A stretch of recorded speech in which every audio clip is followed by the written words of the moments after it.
అంతిమ దైవ గ్రంథం ఖుర్ఆన్. 9 అత్తౌబా పశ్చాత్తాపము. అఊజు బిల్లాహి మినష్ షైతానిర్ రజీమ్. ఆయత్ నంబర్ 97.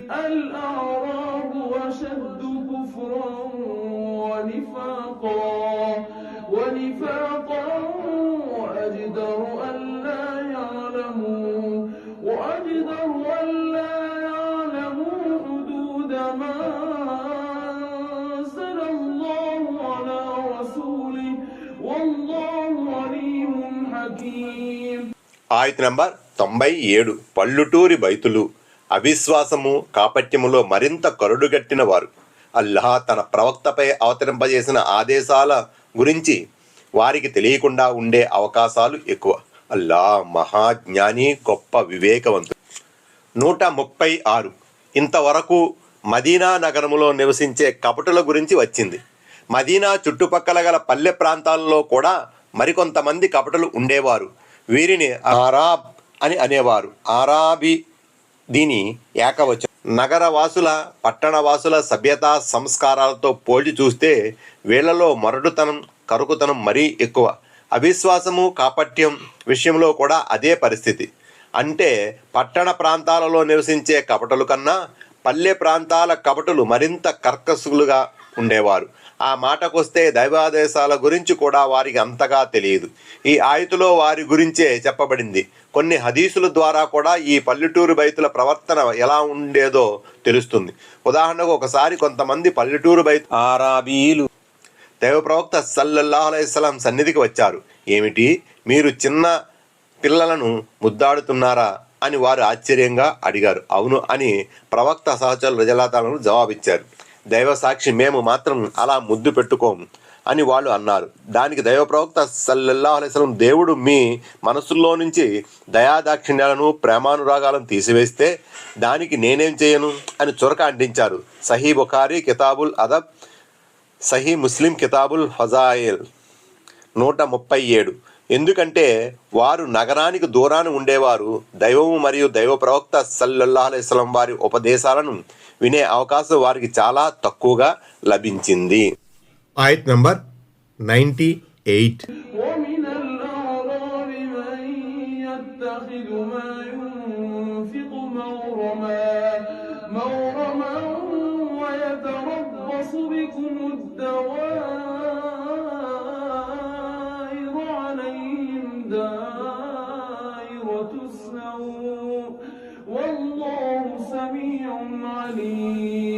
ఆయత్ నంబర్ 98. తాము ఖర్చు పెట్టేదంతా ఒక విధంగా తమపై విధించబడిన జరిమానా అని భావించేవారు కూడా. ఈ పల్లెవాసుల్లో కొందరున్నారు. మీపై చెడ్డకాలం ఎప్పుడు వస్తుందా అని వారు ఎదురు చూస్తున్నారు. చెడ్డకాలం వాళ్లపైనే వచ్చి పడుతుంది. అల్లాహ్ అంతా వినేవాడు, అన్నీ ఎరిగినవాడు. 138. మూలంలో మగరం అని చెప్పబడింది. అసలు ఇది గుర్మున్ నుంచి వచ్చింది. పరిహారాన్ని, జరుమానాను గుర్మున్ అంటారు. ఈ ఆయతుకు భావం ఏమిటంటే, దైవ మార్గంలో ఖర్చు పెట్టాలంటే కపటులకు మనసొప్పేది కాదు. గత్యంతరం లేక ఖర్చు పెడుతున్నట్లు భావించేవారు. 139.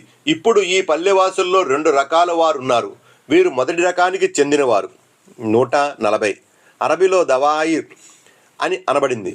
ఇది దాయిరతున్ కు బహువచనం. దాయిరతున్ అంటే కాలచక్రం.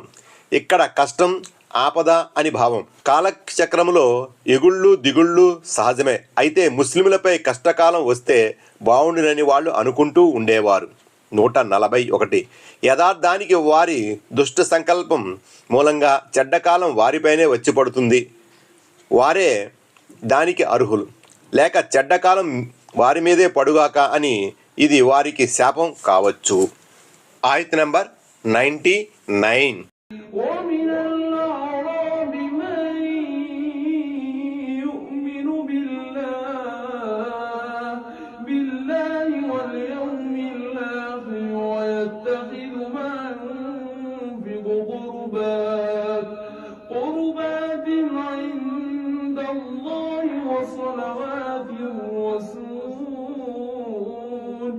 ألا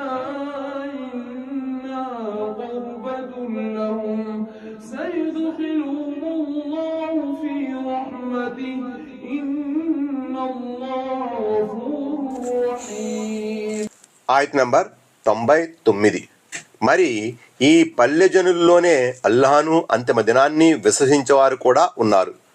తాము ఖర్చు పెట్టే సొమ్మును దైవ సామీప్యం పొందే దైవ ప్రవక్త వేడుకోలుకు దువాకు సాధనంగా ఉపయోగపడే వస్తువుగా వారు తలపోస్తారు.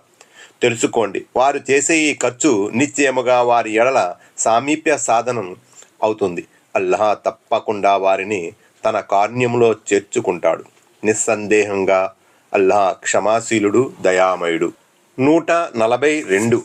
వీరు పల్లెవాసుల్లో రెండో కోవకు చెందినవారు. పట్టణ ప్రాంతాలకు కడు దూరాన ఉన్నప్పటికీ అల్లాహను అంతిమ దినాన్ని విశ్వసించే భాగ్యం అల్లాహ్ వీరికి వసగాడు. విశ్వాసం, ఈమాన్ చలువ వల్ల అల్లాహ్ వారిలో అజ్ఞానాన్ని, అనాగరికతను కూడా పారద్రోలాడు. తత్ఫలితంగా వారు దైవ మార్గంలో చేసే ఖర్చును జరిమానాగా భావించే బదులు దైవ సామీప్యాన్ని పొందే అత్యుత్తమ సాధనంగా తలపోసేవారు. తాము చేసే దాన ధర్మాల ద్వారా దైవ ప్రవక్త సల్లల్లాహు అలైహి వసల్లం గారి దీవెనలు లభిస్తాయని భావించేవారు. దాన ధర్మాలు చేసేవారి కోసం మహాప్రవక్త సల్లల్లాహు అలైహి వసల్లం దువా వేడుకోలు చేసేవారని దీని ద్వారా సంకేతం లభిస్తుంది. తన వద్దకు సదకాను తెచ్చిన ఒక వ్యక్తిని ఉద్దేశించి, ఓ అల్లాహ్, అబూ ఔఫా కుటుంబీకులపై కారుణ్యాన్ని కురిపించు అని ఆయన దువా చేశారు. సహీ బుఖారీ హదీస్ నంబర్ 4166, సహీ ముస్లిం హదీస్ నంబరు 756. 143. దైవ కారుణ్యం వారికి ప్రాప్తిస్తుందన్న దానికి, వారు దైవ కారుణ్యానికి అర్హులన్న దానికి ఇది ప్రబల తార్కాణం.